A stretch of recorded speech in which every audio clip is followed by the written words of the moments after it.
ఇండియాలో ఎలాగైతే బంగారం రేట్ రోజు రోజుకి పీక్స్‌కెళ్ళిపోతుందో, అలానే అమెరికాలో కూడా ఎగ్స్ స్కేర్సిటీ పీక్స్‌లోనే ఉంది. స్కేర్సిటీ ఉంది అంటే ఆబ్వియస్‌గా ప్రైస్ ఎక్కువే ఉంటది కదా!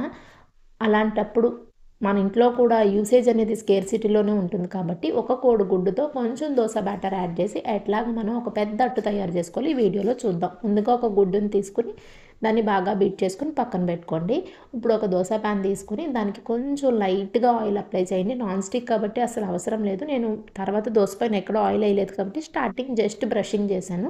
ఒక గరిటెడు దోసపిండి తీసుకొని మందంగానే దోస వేసుకోండి. హాఫ్ వరకునే స్ప్రెడ్ చేయండి. తర్వాత ఎప్పుడైతే దోస కాలుతుందో అంటే దోస నుంచి పొగలొస్తున్నాయో అప్పుడు మనం ముందుగా బీట్ చేసుకున్న మిక్సర్ని కొంచెం కొంచెంగా యాడ్ చేసుకుని పాన్ అంతా స్ప్రెడ్ అయ్యేలాగా ఎగ్ మిక్సర్ని పాన్ని టిల్ట్ చేయండి. ఈ విధంగా చేయడం వల్ల ఎగ్ అనేది ఒక పర్టికులర్ ప్లేస్‌లోనే ఉండిపోదు.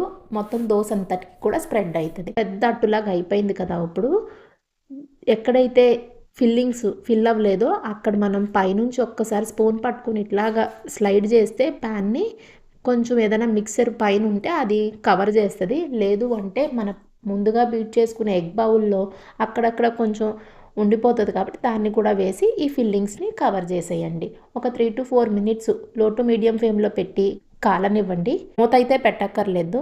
ఎగ్ షెల్స్ ఏవైతే ఉన్నాయో వాటిని మీరు కావాలంటే మొక్కలకి యూజ్ చేసుకోవచ్చు. లేదు అంటే శుభ్రంగా కడుక్కొని ఇంట్లో కార్నర్స్‌లో పెట్టుకుంటే బల్లులు రాకుండా ఉంటాయి. ఇది అందరికీ తెలిసిన టిప్పే. ఇప్పుడు దోస కాలిపోయింది కాబట్టి మన అదర్ సైడ్ ఫ్లిప్ చేసేద్దాము. నాన్ స్టిక్ ప్యానే కాబట్టి మనం ఎట్లాంటి మ్యాజిక్‌లు చేయక్కర్లేదు. ఈజీగానే ఫ్లిప్ అయిపోతది దోస. ఫ్లిప్ చేసిన తర్వాత ఒక 30 సెకండ్స్ అటువైపు కూడా కాలించి మళ్ళీ ఒకసారి ఫ్లిప్ చేసి పైన చిల్లీ పౌడర్ జల్లుకోండి కావాలనుకుంటే. చూసారా మధ్యలో దోస చుట్టూ కూడా ఎగ్ మిక్సర్ ఉండడం వల్ల మనకి ఇది ఒక్కటి తింటే ఫిల్లింగ్‌గానే అనిపిస్తది. Thanks for watching. Please like, share and subscribe.